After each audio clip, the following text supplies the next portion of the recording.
Good morning, Good. everyone. My name is Casie Fitzgerald. I am a senior business operations analyst at Arizona Public Service, and I am in charge of our GADS reporting for our conventional fleet and now our renewables fleet as well. So Amit.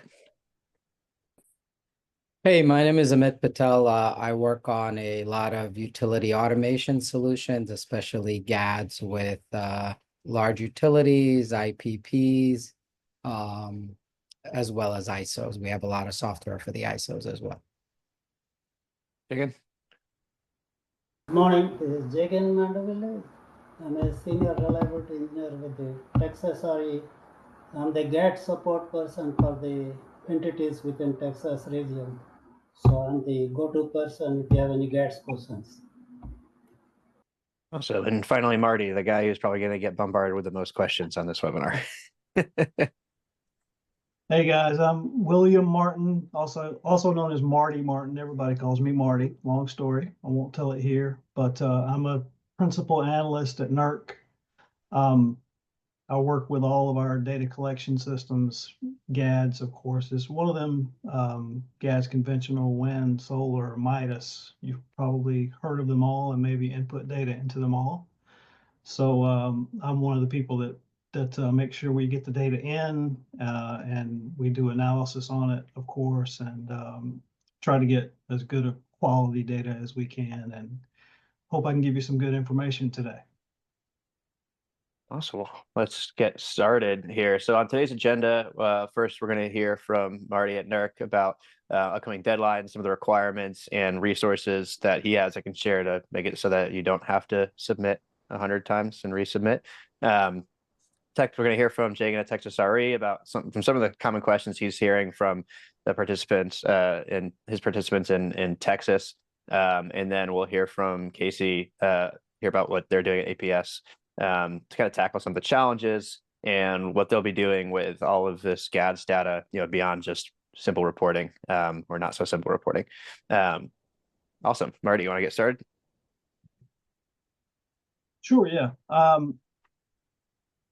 So for 2024, obviously a lot of changes in GADS. If you're on this webinar, you probably know about a lot of them, and that's why you're joining. So lots of conventional changes. So previously in GADS, we only collected a very limited amount of information for conventional. And when I say conventional, I'm talking about gas, coal, hydro, conventional generation, not renewables. So we're collecting a lot more information now on conventional units. So that was one of the changes that we made. Also for wind, we've previously collected wind data since 2018, but we did not collect event data. So that was the biggest thing that we added in 2024, and that's also the thing that I think we've gotten the most questions about, is what is the definition of an event? When does it begin? When does it end? So forth. Solar is completely new. NERC has never collected solar data at all. So for this year, for 2024, we're doing a phased-in approach. So for this year, we're collecting data for plants that are 100 megawatts or greater. And for 2025, it will be 20 megawatts or greater. So we anticipate in 2025 that be a lot more folks that we're talking to, because there are plenty of plants out there, solar plants that are greater than 100, but not nearly as many as they're just greater than 20. Oh, and for wind and solar, we're also collecting data this year for connected energy storage. So not standalone energy storage, but if it's connected to the plant in some way, if it's part of the plant within the boundary. In the data reporting instructions, there are all sorts of lawyer-like legalese type definitions of what a plan is and so forth. Sorry about that, Josette, go ahead.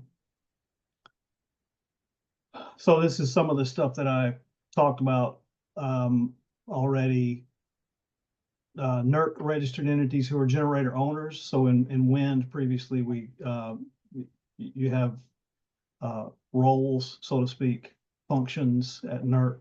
Generator owners is one, generator operator is another. We previously collected data from generator operators. We're no longer doing that. It's only generator owners. And as I mentioned, the plant size is 20 megawatts in 2025, 100 megawatts for 2024. So configuration information, information about energy storage. In the previous wind system, we collected some configuration information, but not nearly as much as we do now.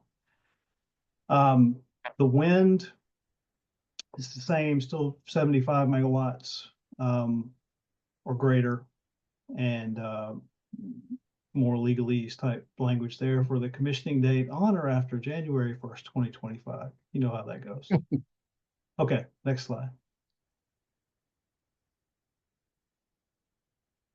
So these are the three big buckets of GADS data that we're collecting: configuration information, performance information, and event.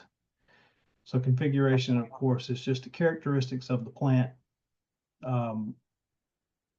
So what size is it? What type of inverters do you have? What type of turbines do you have? Where are your turbines? Are they on a plain? Are they on hillside? Or, where are they? Characteristics. Performance data is primarily hours based.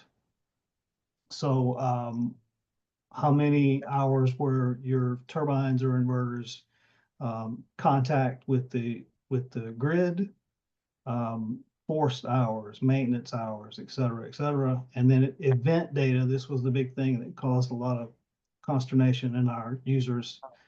An event is 20 megawatts. If the plant goes out 20 megawatts for any reason, for a single cause at the plant level. So we have the plants separated into these things called subgroups on the wind side or inverter groups on the solar side, but we collect data about events at the plant level, so not at the subgroup or inverter group level. For wind, we did migrate the historical data to the new system. Plant and subgroup information is in the new system, but we are still working on performance. Almost have it. I was just testing it today, so we're almost there. So the first deadline, this last thing on this slide, is probably something most people are interested in. The original deadline was after the second quarter, which would have been on August the 15th. We moved that back to coincide with the third quarter deadline, which was November the 15th.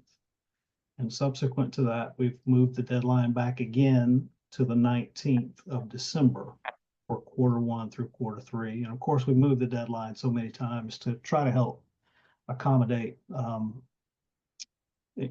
folks getting caught up, getting their data in. And we've also had some trouble with the system itself. So we understand that we can't hold people to a deadline for a system that's not ready to go.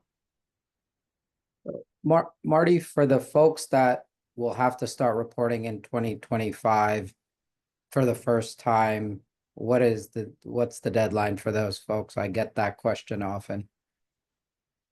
So the first deadline will be the quarter one deadline, which would be May the 15th. Okay, so you're not thinking of extending it just because it's their first time right now? We have not had that discussion Okay. yet. No worries. I get that often, and the second question is like, are they going to make us do battery events? Standalone batteries. I get that, once a month now. So just, you don't have to answer it, but if you do, let me know. I'm curious as well. Yeah, so again, standalone storage, we are not collecting data for standalone. Only if the storage is attached to the plant. And if you have storage attached to a plant, it doesn't matter how big it is. We want to know about it. No, they're just thinking any plans, or I guess no plans yet that you can talk of. Correct. Right. All right, great. Thank you. I said May 15th. That's incorrect. It's April 15th. It's Okay. January, February, March, then no, I'm sorry. It is May 15th. My bad. I get these dates confused. It's 45 days after the end of the quarter. That is May the 15th. Yes. If you fall into either of these buckets, whether you want to have this deadline coming up on the 19th or you're a first time or two, you can message us and we'll look at the data and help you through it. I know we get probably a couple of folks a month who just want us to look and see like, why isn't this working? So you can just shoot a message to me, email Josette. We'll also have a link at the end if you just need basically a data review, like what's going on? Why is my data not right? I can't possibly submit this. We deal with questions like that all the time. So just want to let you all know about that. All right, solar GADS. So we've talked about a lot of this already. Sorry, let me put my glasses on. I'm an old man these days. Don't let the old man in. Isn't that what the kids say? Configuration data. Yep, we talked about this already. So at a inverter group for a solar plant, that's, you know, from a conventional mirror of that, it would be sort of a unit at a conventional unit. So inverter groups is what we call those at on the solar side. Energy storage group, we talked about that. I talked about the performance data. I tend to do this a lot when I do a presentation. I jump way 2 or 3 slides ahead. Sorry about that. Most performance data, as I said, is hours based. There are 2 or 3 pieces of information we ask about for generation, such as the gross generation, the net generation, and the expected generation. Expected generation, when people hear that, their ears perk up and they get a little nervous because you know how everybody calculates that differently. So that's why we're not putting a huge emphasis on it. We just ask you for it. Don't kill yourself giving us a super duper detailed number there.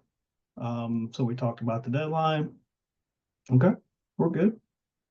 Marty, quick question though, on that expected generation, do they have to, this is one of the biggest questions we get with the solar folks, because they have their own way of doing it, but then NERC's way that you have is very specific. Do they have to follow that way, or can they use their own? I just wasn't clear. No, certainly you can use your own.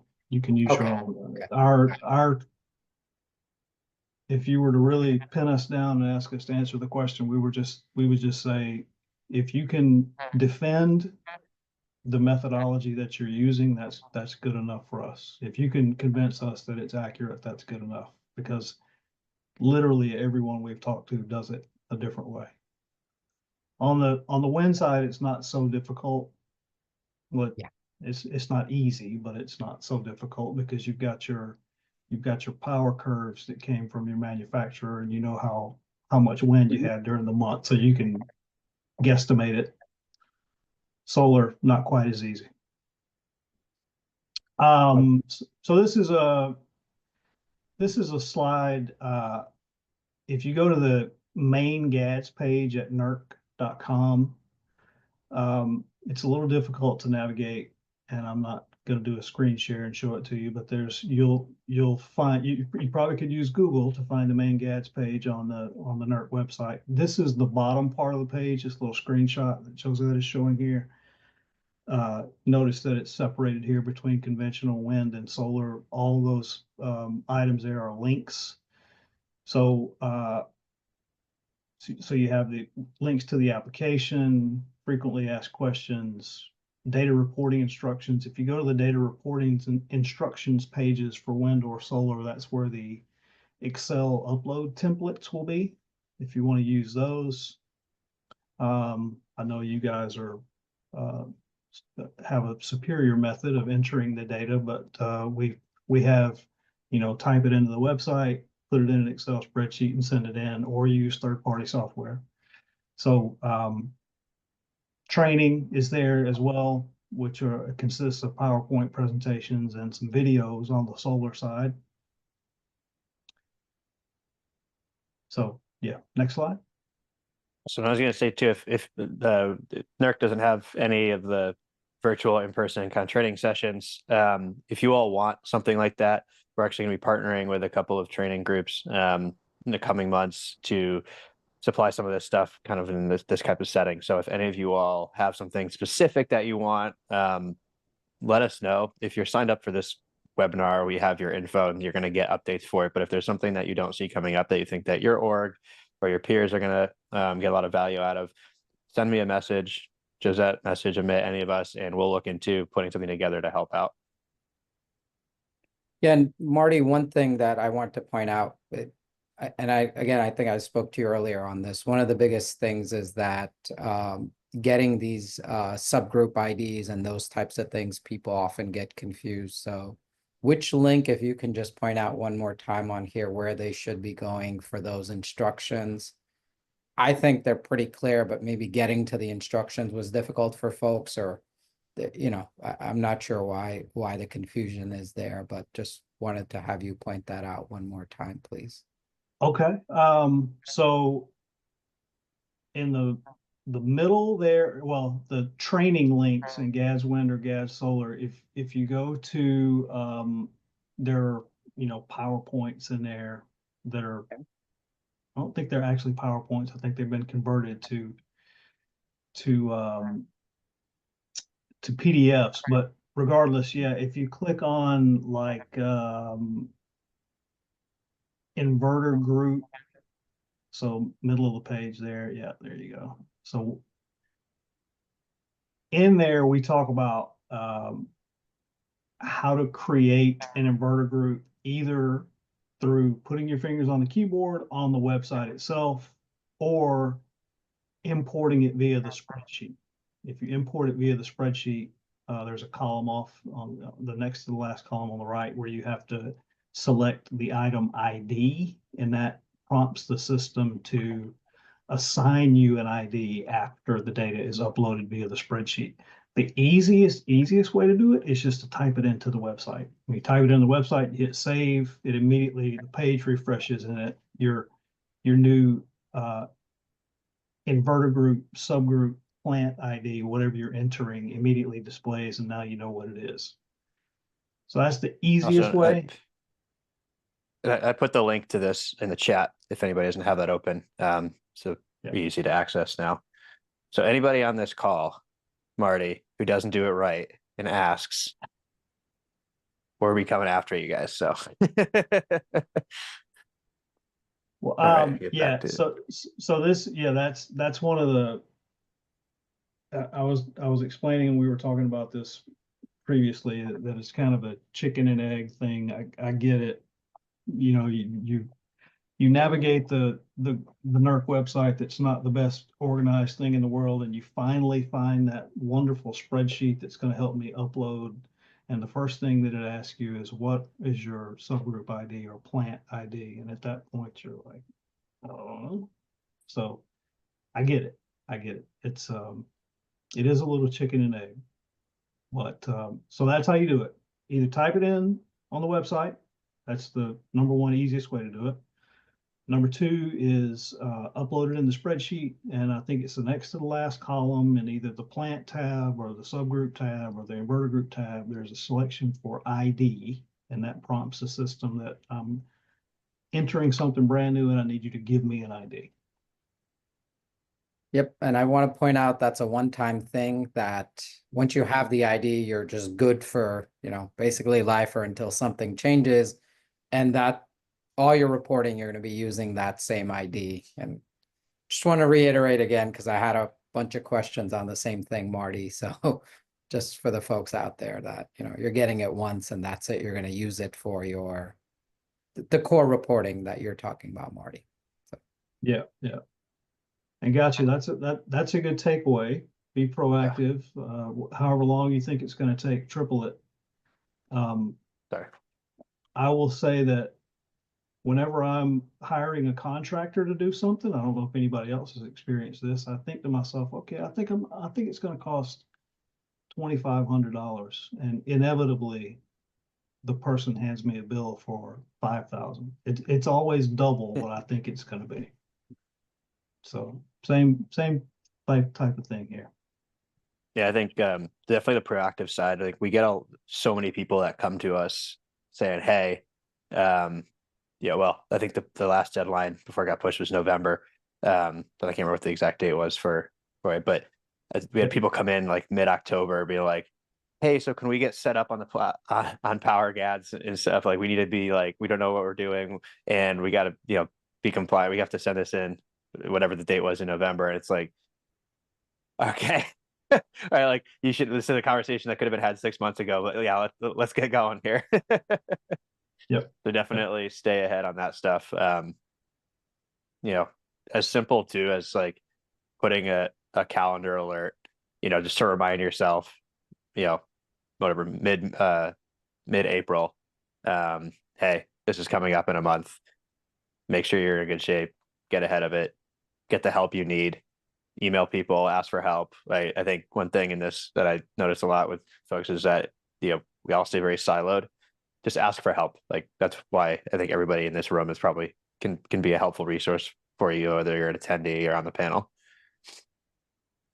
And there is just one more thing I'll mention, that there is a good bit of, I'll just use the word friction with getting yourself set up in the OATI platform initially, because you have to get a digital certificate which encrypts all your traffic across the wire. You must buy a certificate, or we can allocate you a certificate from OATI. So don't wait to get that process started, because sometimes it's all done in a day, and sometimes it takes weeks or months because communications break down. So don't wait. Yeah, and Awesome. one other thing I want to point out, I think, Marty, and I want to get your input on it, is, with the conventional, I think it was a bit more tangible because of the way the rules were. An outage is a D-rate is a D-rate, right? But here, with some of the rules, with the 20 megawatts, bringing back 95%, all of that, you almost have to look at it at an inverter level, sum those, and then you have to do some math gymnastics to get to the numbers. And the more inverters or turbines you have, the more difficult it gets to actually do manually. So I think that's another reason it was a bit tougher for folks to do it as well. I think with conventional, it was just a little bit more tangible. And also you could go back to your real-time reporting and kind of use that similar data, right, Marty? So yeah, I don't know what your experience has been. You must get a ton of questions on this, and maybe complaints as well. Yeah, well, the thing that I found, I've spoken at many groups like this, and gone to many meetings and given presentations, and it seems like, not so much on the wind side, but definitely on the solar side, the primary focus of the people that build, buy, or operate these plants is just make money. They're not worried about the performance of it. At least initially, they just want to put it out there and make money because they know that they can. So that all these concerns with reporting and compliance with NERC and so forth, those are afterthoughts. So I think a lot of people just get taken by surprise that there's all this overhead that they didn't think about. Absolutely, and especially the smaller folks, I think it's much tougher. So yeah. Awesome. So next section here is going to be with Jagan from Texas RE. Thanks so much, Marty. And I want to make sure nobody has any questions before we move on. I know Amit was probably speaking for quite a few people with all of his questions too. But if you have any, put them in the Q&A or put them in the chat, and we can answer them as we go. Cool. Jagan, you want to take it away? Okay. Good morning. Thank you, Marty, for giving all that information. You made my job easy. Actually, I don't have to talk too much. about GADS itself and what is coming up and what needs to be done. I was asked to just give some of my experience with working with the entities within Texas region.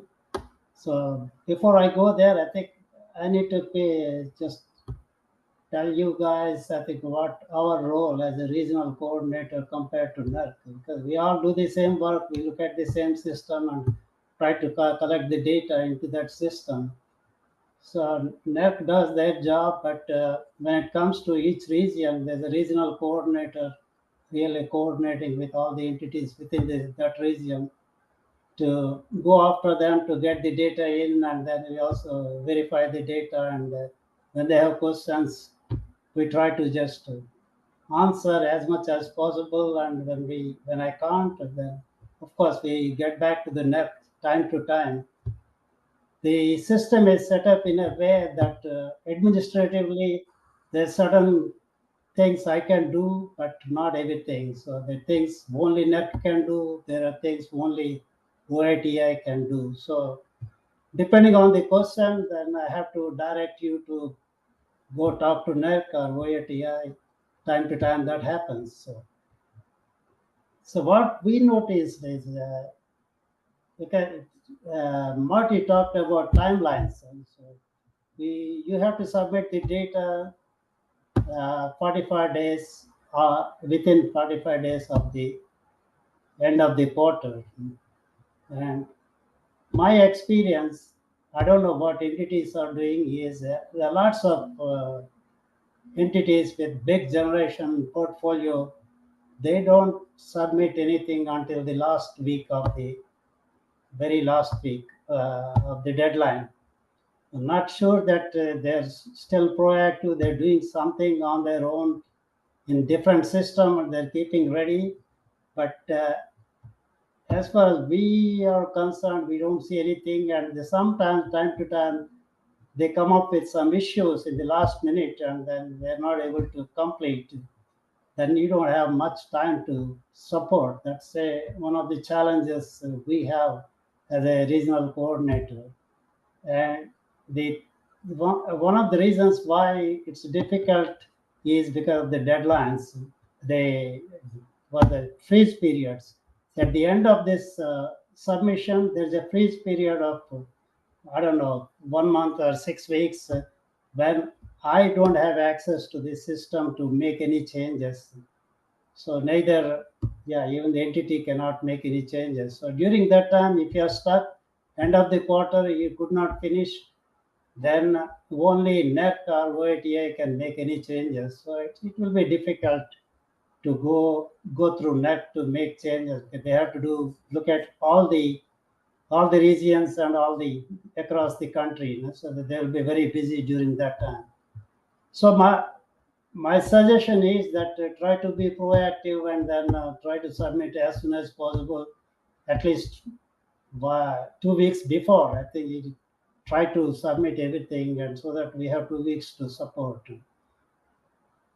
In terms of questions, time to time we get lots of questions. Like I said, that the type of questions we get are related to the setting up the accounts and then digital certificates, and sometimes they don't have the proper digital certificate, and especially when the personnel are changing. So a lot of questions are like, somebody changed, somebody resigned, new person joined, and then how can I just transfer my digital certificate to the new person, if I can transfer or not, or does he need a new digital certificate? So those are the kind of questions. And in those cases, I always tell them that at the entity side, because one user resigns and leaves, but if you still have somebody there on your side, which is designated as a security administrator, if he has a digital certificate, then he can take care of those kind of things. Like he can issue a new digital certificate for new users, and then you can continue with that. But I don't know, people don't understand that many times we get so many questions, I have to go back and let them know. And many times they don't even know if they have a security administrator on their side and who that is. And then So those are the challenges. It's nothing to do with the system or anything, but we do face those things. We try to resolve those things. I think one of the things what we are trying to do is for the new users where they have this lots of different kind of questions. Maybe I can come up with some kind of step by step procedure to say that where you start with the digital certificate with the OATI, and if you are a new user, if you are a new entity, what steps you have to follow to really to come to a stage where you can submit the data. So we are trying to come up with some document. I started on that, but I think when it is done, maybe we'll put it on the Texas RE website, so it may be useful, mainly for the new users and the new entities. Okay, that has all that information, but it is spread over a lot of documents, a lot of places, and then it's not really step-by-step procedure kind of thing. And the other kind of errors, like I said, the validation. Yeah, sometimes they're not sure what cause code to use, and if it is, they have like 2-3 choices, which cause code is the right one. So sometimes I can help. Sometimes I get back to the NERC to get the right answer. Yeah, this validation errors again, like sometimes misunderstood error, or just sometimes it's really it's errors. Time to time, it can be even the error with the OATI code itself.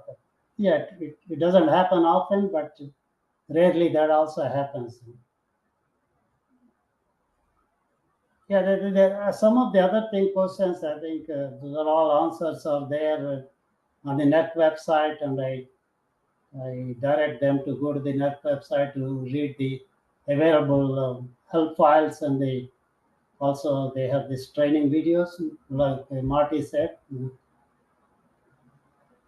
Yeah, that's all from me. I think I don't know if you have any questions, you can ask. I think I don't have specifically exactly what kind of questions I'm getting, but these are the kind of type of questions we get. We try to help, and the another thing what we noticed is when the people change and the contact information is not properly updated. So as a regional coordinator, it's very important for me to know who is the right person to talk to, and then send communication with, have communication with.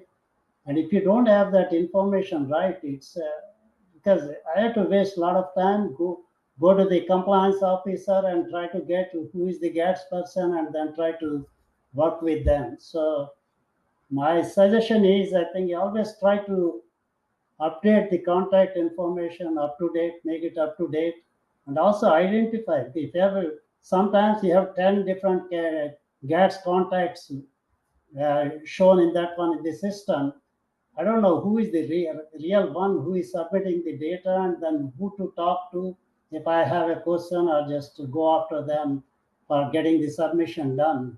So they have different roles assigned for the contacts. And so if you are a GAD submitter, there's a specific role. If you can select that one to that person, it's always helpful for us to not to talk to different people and go after everyone. Yeah, and just Jagan, I think. Sorry, did somebody else want to speak first? Go ahead.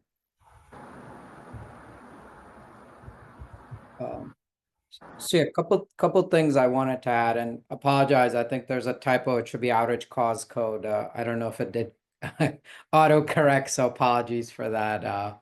But yeah, I think these are all common questions. One of the ones that I wanted to talk through is, and I want to get your input as well, the communication failures, right? Again, I spoke to it. You're getting data from these systems into generally a PI or some historian system, right? We're reporting off of these. There generally is always going to be some communication failures. What we're doing is we're just actually capturing the start and end per inverter as a IO or communication failure event, and we're letting folks do whatever they want with it. So before the reporting, they can look at it, they could say, hey, it was fine. It was, the system can automatically tell if there was still an outage, but if we can't, then we say it's a IO event or communication failure event, and they have to code for that inverter if everything was okay or not, right? Or if there was indeed some sort of outage. I don't know if there's a better way. I don't know if this question has come up for you, Marty, from the participants. I've heard that when I've spoken to groups or been face to face with a group of people, we don't really get a lot of questions like that, but I've certainly heard that people do a lot of, they lose communications, they don't have the data at all. I think typically people just don't report an event because they can't assume that, things are down at that point. They're using a not so conservative approach, I guess. And I don't know that we have a position on that. Yeah, I don't know that we have a position on that. Okay, so if they don't have the data, you're not holding them to task, right? I guess can we kind of say that for now? Yes, yeah, we can say that. Yeah, and assuming they should have 90-something% or 98%. I mean, if they have very little, that's a problem in and of itself as well. So, yeah. Okay, yeah. Great. Yeah, so that one is very common. Thank you. Yeah, the thing is, why do we need this data, and then where we use this data, how what our data is submitted through GADS is useful. So it's important because they both Texas RE and NERC, they produce one. That's the key output of the whole group is that state of reliability report. Once a year they produce, and they use a lot of data sources to collect data, do the analytics, and then add to this one. When it comes to generation fleet, I think all the analytics that are done and used in this particular report is from the GADS data. So it's very important. Without that, this report is not complete. And so the timely submission and the accurate submission of the data is key to these reports. And also, like, not only these reports, of course, you can do the benchmarking because you have the data from the fleet of units from across the country in the system. So you can always benchmark your unit to see how it is performing against the rest of the fleet of similar unit. So that's one of the main benefits to the entities to submit the accurate data. Not only submitting data is important, it has to be accurate. So you need to verify, make sure everything is correct. If you give a wrong cause code, we cannot look at each and every cause code if it's right or wrong or something. If the system validates okay, it's done. That's it. So system cannot understand if it's the right cause code or not. So because and there are like millions of events, so we cannot look at everything to analyze if there is the right cause code. So it's your responsibility to really make sure that what our data you're submitting is accurate. So it's in your own benefit. At the end of the day, I think you can benchmark your own unit against the fleet. And that's a good awesome. point. Sorry, go ahead.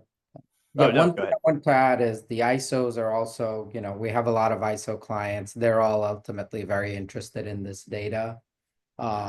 Second thing is that this is helping, this is a byproduct, but I think a lot of companies now, because we're doing a lot of this automated, we look at the fault codes, we're translating them into the cause codes.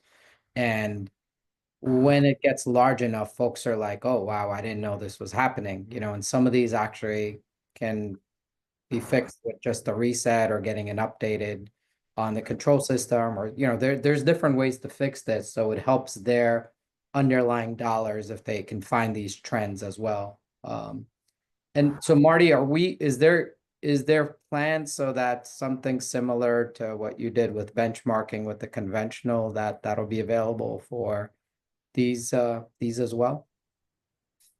Yeah, for sure. We did create a file for wind for the 5-6 years of data that we have for wind. It's out there on the website. Okay. And that on my part of the presentation, there was a link to it there. Okay.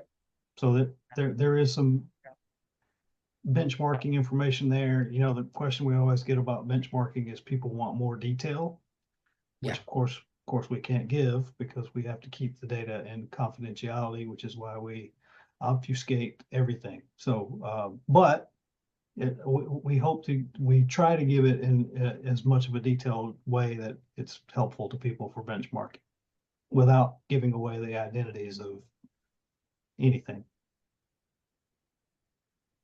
Awesome. No, Yeah, I think that really great segue into actually what Casie's doing at APS, because I think, her team's one of those folks who's really taking the GADS data, using it to make some much larger decisions just outside of, right, like just getting it submitted. So, yeah, Casie, you want to take it from here?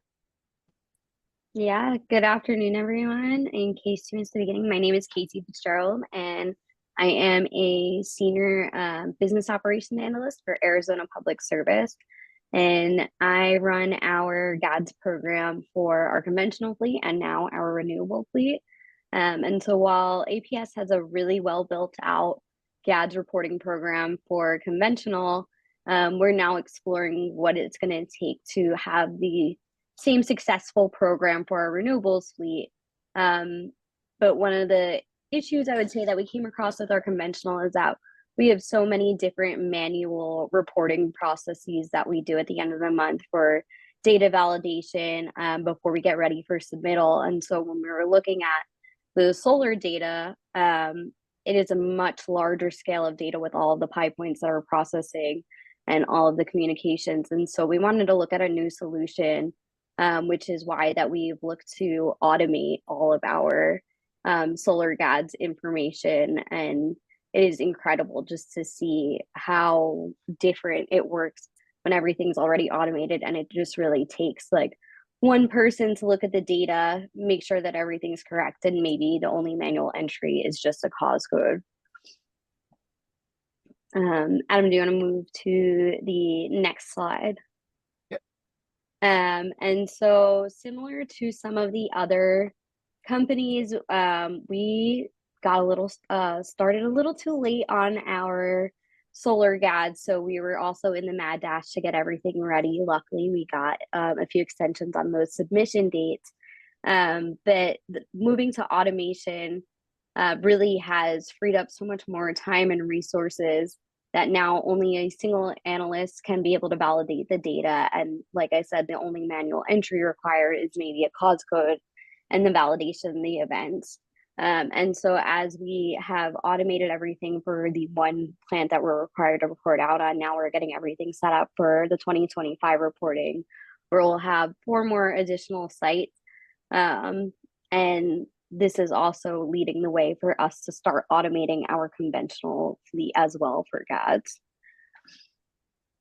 Yeah, and Casie, just to kind of give you comfort, we have folks right now with like one has 40 units and another one has 20. So it's been done without, it scales well. You just have to get the pie points, and that's really the beauty of the automation. But go ahead. Yeah, it truly is.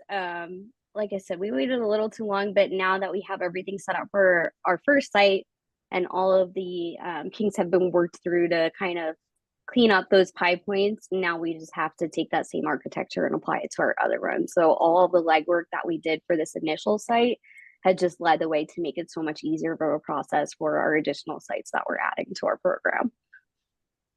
I think this is a good time for me to be the marketer in the room and give ourselves a light plug that Casie's doing all this within the Integ platform. And it's been kind of cool seeing just how they've been building it out. I think we've talked a few times over the past few months, just like, all right, what's next? And there's always, one more automation to be built, one more thing to just kind of like really wrap up this. So again, you can scale quickly, right? So yeah, if anybody's interested in checking out how Casie's doing this, sorry, I keep saying Casie.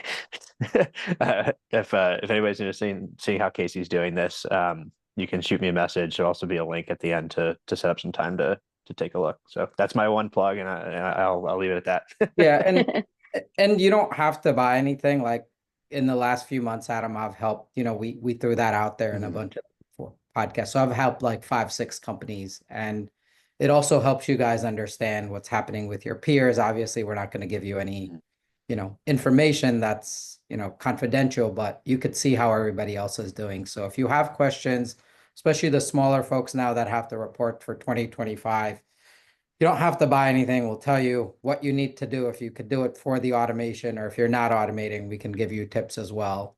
So, just don't worry. This can all be free, and we're here to share information as well. So please reach out to us, or just reach out to your peers, like, we keep saying. So sorry. Yeah.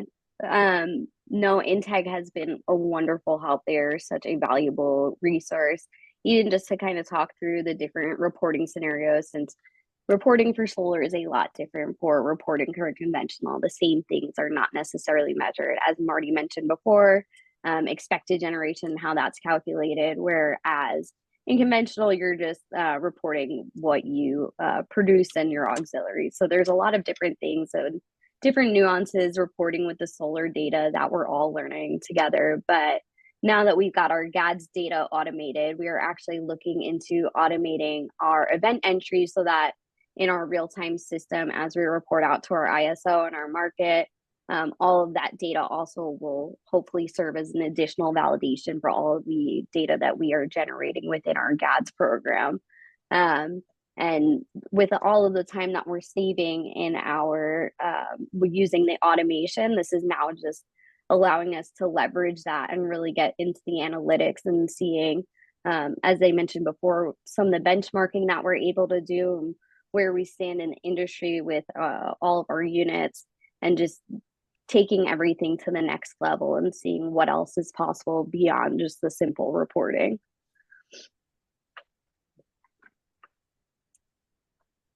Yeah, no, that's great.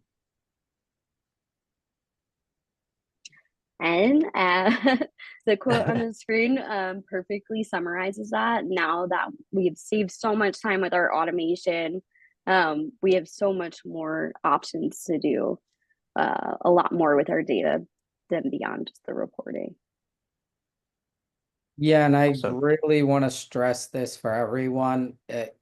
Let's just think, zoom out and think higher level, right? It's not just the GAD stuff. It's, you have a bunch of things coming, the PRC 28, 29, 30, all of these types of things, right? If you have the automation, if you know where the data is coming in, if you're using the systems, that's really what they're meant for. It's going to be hard to do this. So whoever's doing it, right? If you don't have it today, just think within a year what you want to do and start slow and figure out the data points.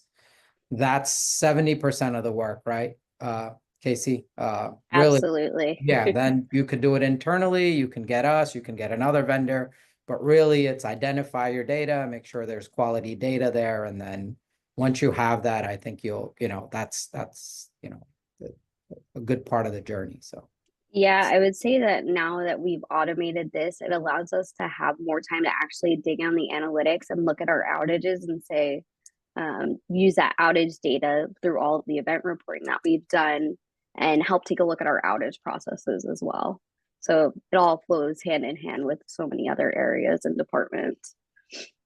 Yeah, and for renewables, we have companies that are automating a lot of their real-time outages as well, right? Because when you have so many inverters, how do you tell this one's derated, or it's just too much data?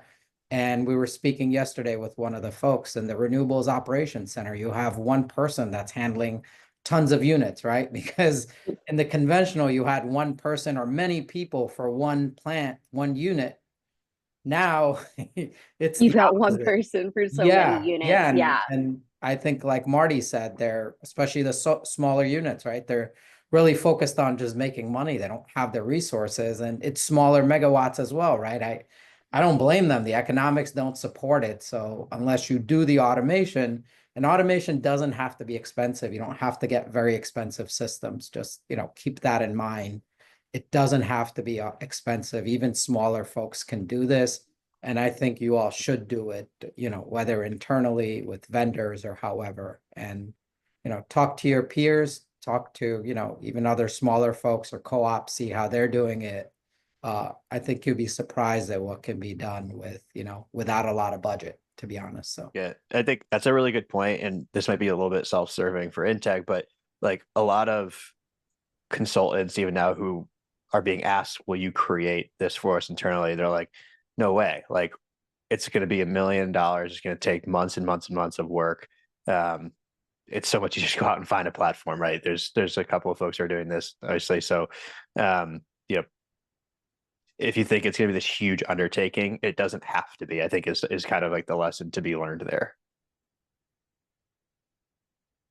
I mean, it is a huge undertaking, but it has to be even huger. Cool. Any questions from the audience for our panelists before we start to wrap up here? yeah, I had one question that somebody had sent me, and I think this is also for Marty. For the solar, right? A lot of folks are kind of ignoring what happens, when the sun goes down. Now, you can possibly get faults and things happening, right? So have you been asked that? Can you speak to that? Equipment fault happening in the evening, or just speak to that a little bit? Yeah, this is a question we've gotten several times. So let's say a transformer goes out at, let's say it's in the winter, it's going to get dark about 6 o'clock, 6:30. Transformer goes out at 5:30. You don't get it fixed until about midnight. You do have to count the outage for the entire time, for the entire capacity of however much you lost for that entire time, even though it's dark and you won't be able to generate. That intuitively doesn't make sense to people. They're like, well, I'm not, the grid didn't lose anything, but we had to figure out a way to simplify what the event definition was, and that's what we came up with. So if something does happen, if something goes wrong at night, let's say you know that a transformer blows at night, you do still have to report an outage, even though you wouldn't be generating at that time. Got it. Thank you, Marty. So good question there. Yeah, so I think that pretty much wraps everything up. I just wanted to show you guys Power Community as well. Just a reminder to sign up for that wait list. We're going to launch it probably towards the end of January. We had a couple other webinars this week that you can check out and share internally with any of your folks or peers. And I lost the end of the slideshow. Yeah, and I want to point out that Power Community is zero selling, zero products. It's more about you guys talking to each other. It's really all about that. So it's not necessarily a commercial enterprise. So we just hear it so often, so and it's hard for us to connect folks, individually. So this is the best way, because we keep getting asked to do this, and we're creating a forum so folks can do this a little bit easier. So. Yep. And then, of course, if you do want to see some of the our GADS automation platform, you have a QR code there. You can also just go to our website and NERC-GADS-reporting on there, or just Google GADS automation. We probably come up first anyway on Google. So, yeah, if anybody has any questions, we do have these resources here. We will be sharing out everything that we did here. So we'll have the deck, we'll have the video and everything. So if you have any questions from the panelists in the future, yeah, you'll have their contact information as well. But yeah, thanks so much, everybody. Big thanks to our panelists for coming out here and on a Friday, right before the holidays. And thanks for everybody for showing up.